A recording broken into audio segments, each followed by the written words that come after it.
یہ ایک بادشاہ کی کہانی ہے۔ بہت عادل اور منصف مزاج تھا، عوام پر بہت شفیق تھا، مجرموں کو قرار واقعی سزا دلواتا، جس کی وجہ سے سلطنت میں جرائم نہ ہونے کے برابر تھے۔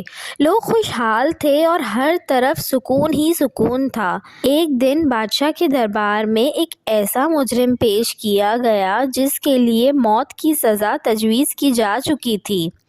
بادشاہ کا اسلوب تھا کہ قتل کے مجرم سے اکیلے میں بات کیا کرتا تھا، اس کے جرم کی مکمل تفصیل حاصل کرتا اور اس کے جرم کے محرکات نفسیاتی طور پر جانچا کرتا تھا۔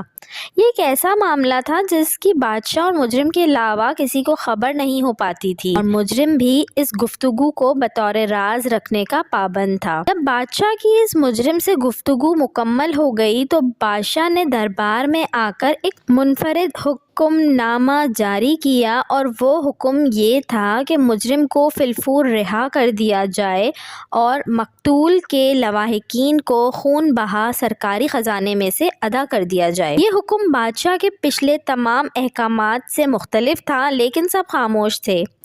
مجرم کو رہا کر دیا گیا اور مقتول کے گھر والوں کو خون بہا ادا کر دیا گیا۔ یہ خبر پوری سلطنت میں پھیلتی پھیلتی دور دراز کے ایک دیہات میں بھی پہنچ گئی۔ ایک نوجوان جو عرصے سے اپنے سگے چچا کو قتل کرنے کا سوچ رہا تھا، اس نے فیصلہ کیا کہ وہ اب یہ کر گزرے گا اور بعد میں بادشاہ اسے معاف کر دے گا۔ اس کے دوستوں نے اسے سمجھایا کہ بادشاہ کی حکمتیں تم نہیں سمجھ سکتے۔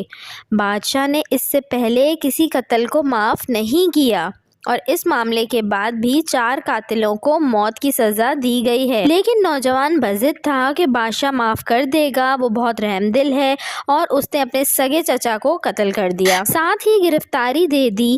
بادشاہ نے بھی اس کی موت کی سزا کی توثیق کر دی۔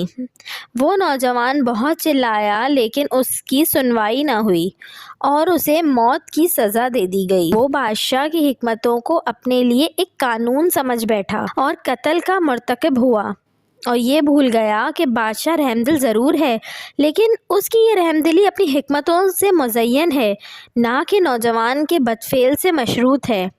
اور جو بادشاہوں کا بادشاہ ہے، مالک الملک ہے، حکیم ہے، صمد ہے، یعنی بے نیاز ہے، بے شک وہ کسی گناہ گار کو معاف کر دے، کسی بہت بڑے مجرم کو بخش دے۔ لیکن یہ دلیل نہیں کہ اس نوجوان کی طرح انسان گناہ شروع کر دے۔ ایسا انسان اس نوجوان کی طرح اپنے نفس اور اپنی مرضی کا غلام ہے، جو بادشاہ کی کسی کے حق میں دی جانے والی حکمت سے بھرپور معافی کو اپنے لیے بھی استثنا اور عذاب سے خلاصی کی دلیل سمجھتا ہے۔ اللہ بے شک غفور ہے، غافر ہے، غفار ہے، لیکن اس کی یہ صفات اس کی منشا کے تابع ہیں، نہ کہ ہماری منشا کے۔ اس لیے گناہوں پر جری نہ ہوں اور اس طرز زندگی پر آ جائیں جو اللہ نے ہمارے لیے تجویز کی ہے۔ ویڈیو اچھی لگی ہو تو اس کو لائک کریں، شیئر کریں اور میرے چینل کو سبسکرائب کریں، اور ساتھ ہی بیل آئیکن کو بھی پریس کر دیجئے تاکہ میری نئے آنے والی ویڈیو آپ کو مل سکے۔